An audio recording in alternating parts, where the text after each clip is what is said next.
Boa noite, queridos. Deus abençoe a vida de cada um de vocês e esteja dando paciência, perseverança e fé nesses momentos delicados, complicados pelos quais passamos. Quero convidar você a meditar na palavra. Tome a sua Bíblia, abra a sua Bíblia na primeira carta pastoral de Paulo a Timóteo, capítulo 1, versos de 8 a 11, e leia comigo as Escrituras e medite nas Escrituras. É importante ler com atenção, ler novamente e meditar nas Escrituras, ok? Diz assim a palavra do Senhor. Sabemos, porém, que a lei é boa se alguém dela se utiliza de modo legítimo, tendo em vista que não se promulga a lei para quem é justo, mas para transgressores e rebeldes, irreverentes e pecadores, ímpios e profanos, parricidas e matricidas, homicidas, impuros, sodomitas, raptores de homens, mentirosos, perjuros, e para tudo quanto se opõe à sã doutrina, segundo o evangelho da glória do Deus bendito, do qual fui encarregado. Muito bem, queridos. Aqui Paulo explica para o seu filho na fé e pastor Timóteo sobre a lei e seus objetivos. Ele começa dizendo assim, né? Essa frase, ela norteia todo o nosso texto. Sabemos que a lei é boa. A gente vê a lei sendo tão mal usada, tão ilegitimamente aplicada, que a gente pensa que a lei é um estorvo, é alguma coisa ruim. Mas Paulo nos diz claramente: sabemos que a lei é boa. E não poderia ser diferente, porque a lei foi dada por Deus ao seu servo Moisés no Monte Sinai, livro de Êxodo, capítulo 19. A lei é boa. Deus não vai dar nada que não seja bom. Deus só faz coisa boa. Toda boa dádiva e todo dom perfeito vem lá de cima, vem do Pai das luzes. É o que nos diz o apóstolo Tiago na sua carta, ok? Então a lei é boa porque foi dada por Deus. E Deus não dá nada que não seja bom. A lei é útil porque foi dada por Deus. Deus não dá nada que seja inútil, ok? Muito bem. Mas o homem pecador começou a usar a lei como instrumento de opressão do seu próximo. Ele começou a usar a lei de forma não legítima, como os falsos profetas queriam colocar sobre os cristãos da igreja de Éfeso, que estava debaixo da graça de Jesus. Qual é o contexto dessa palavra de Paulo? Paulo diz isso a Timóteo para que ele não venha a pensar, como muitos de nós, que a lei é ruim. A lei não é ruim, a lei é boa porque foi dada por Deus e a lei foi útil num tempo específico, ok? Mas pelo mau uso da lei, pela má aplicação da lei, pelos falsos profetas que estavam em Éfeso, que queriam usar a lei como um peso, um acessório pesado sobre as pessoas, sobre os gentios que estavam em Cristo Jesus na igreja de Éfeso. E aí então a gente vai explicar isso direitinho. Primeiro, a gente precisa entender que a lei ela foi necessária numa época específica. Imaginem, o povo de Israel desce para o Egito com 75 pessoas descendentes de Jacó, convocadas por José, que já estava no Egito a essa época. E essas 75 pessoas passaram 400 anos no Egito. Desses 400 anos, 300 anos como escravos. Então você imagina 300 anos, várias gerações, só conhecendo a escravidão no Egito. Esse povo que 400 anos antes era 75 pessoas descendentes de Jacó, se transforma em 2.600.000 pessoas 400 anos depois.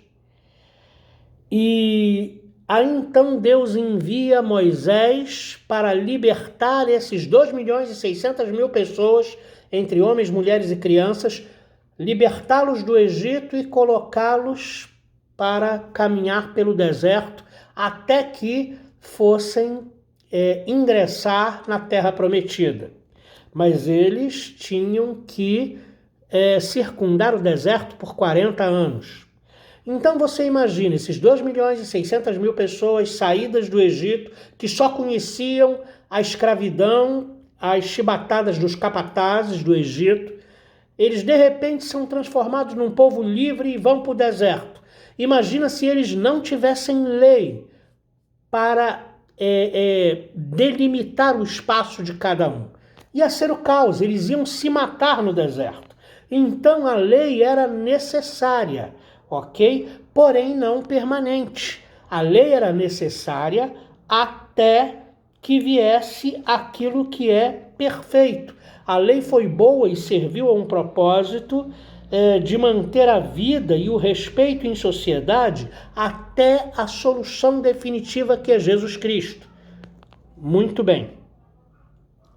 O que é definitivo é Jesus Cristo providenciando a grande salvação na cruz do Calvário e na ressurreição.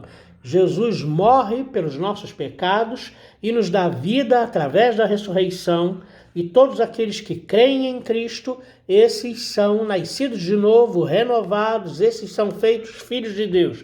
E isto que é definitivo, ok?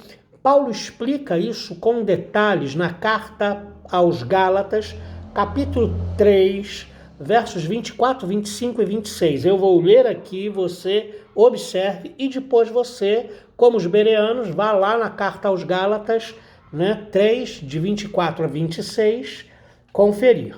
Paulo diz assim: de maneira que a lei nos serviu de aio para nos conduzir a Cristo, a fim de que nós fôssemos justificados pela fé. Mas tendo vindo a fé, já não permanecemos subordinados ao aio, pois todos vós, diz Paulo, sois filhos de Deus mediante a fé em Cristo Jesus.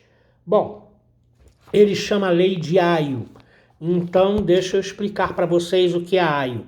Aio é um preceptor, é um educador, preceptor, encarregado da educação doméstica das crianças em famílias nobres. Esses educadores domésticos, eles substituíam os pais que eram envolvidos em muitas atividades. Eles não eram os pais, mas eles substituíam temporariamente os pais na educação doméstica das crianças. Então, os judeus, quando saem da escravidão, são crianças, vão para o deserto, precisam ser educados porque viviam em regime de escravidão. Em regime de escravidão ninguém aprende nada, ninguém aprende limite nenhum. Então a lei serviu de aio até que a eles chegasse Cristo, que é a solução definitiva, ok? Muito bem. O objetivo da lei é corrigir o pecador, e Paulo faz uma lista enorme. Ele diz assim: transgressores e rebeldes, irreverentes e pecadores, ímpios e profanos, parricidas e matricidas, homicidas e impuros, sodomitas, raptores de homens, mentirosos, perjuros, para tudo quanto se opõe à sã doutrina. A lei serve para corrigir todos estes pecadores, ok? E para mais dessa lista que Paulo fala aqui em Timóteo, para tudo que se opõe à sã doutrina. Sã doutrina merece uma atenção especial da gente, porque é uma expressão usada por Paulo somente nas cartas pastorais, ok? Cartas pastorais a Timóteo, 1ª e 2ª, e a Tito, ok? Muito bem. Filemão é considerado uma carta pastoral, mas não a um pastor, mas do trato pastoral que Deus tem, né, por Onésimo, que é um escravo fugido. Não vou entrar nessa situação agora, nós não temos tempo, ok? Mas grave isso, sã doutrina é usada apenas nas cartas pastorais. E ela quer dizer o que aqui? Ela quer dizer que ela indica, né, que os falsos profetas, a que Paulo está combatendo, que atuam lá em Éfeso e que Timóteo tem de corrigir, eles estão ensinando uma doutrina enferma, uma doutrina doente, uma doutrina impura. Então Paulo usa o termo sã doutrina para identificar a falsa doutrina pregada pelos falsos mestres que estão em Éfeso, que Timóteo é encarregado de corrigir, ok?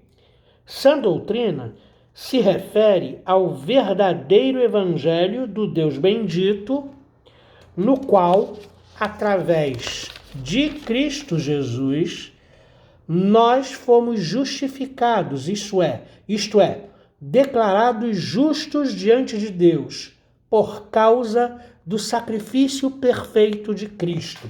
Portanto, a lei não se aplica a nós. Nós fomos justificados pelo sangue de Jesus Cristo. Não somos pecadores, não somos homicidas, parricidas, não somos impuros, fomos purificados pelo sangue de Jesus. Então a lei não se aplica a nós, porque a lei só é promulgada para corrigir pecadores sem arrependimento. Nós somos pecadores justificados, declarados justos diante de Deus por causa do sacrifício de Cristo. Os que estão em Cristo, a lei não é aplicada a eles, pois estes que estão justificados em Cristo por causa do seu sangue, a lei perdeu o sentido. Por quê? Porque aquilo que é definitivo, Jesus Cristo, já chegou na nossa vida, nós recebemos a Jesus pela fé, fomos declarados justos diante do Pai, através do sacrifício perfeito de Jesus, e o aio perdeu o controle, perdeu a utilidade, perdeu a sua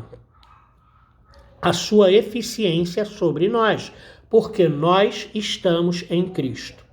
Por isso, nós temos de discordar dos adventistas e de todos aqueles que recorrem à lei, porque o sábado pertence à lei. Se eles querem guardar o sábado, que guardem os outros mandatos da lei. Eles deveriam sacrificar cordeiros, então. Ok? Não dá para guardar apenas uma parte da lei. A lei inteira é um aio, é um preceptor, até que os pais possam assumir a educação dos seus filhos. Então nós fomos assumidos por Deus pela fé em Cristo Jesus. O aio, ou seja, a lei, perdeu o sentido para nós. Nós somos feitos filhos de Deus através do sacrifício de Jesus. Não precisamos de aio. O aio tornou-se obsoleto e desnecessário para nós. Por isso, não guardamos o sábado, não guardamos a lei, porque Cristo é suficiente para nós. Deus abençoe sua vida. Nosso tempo terminou. Amém.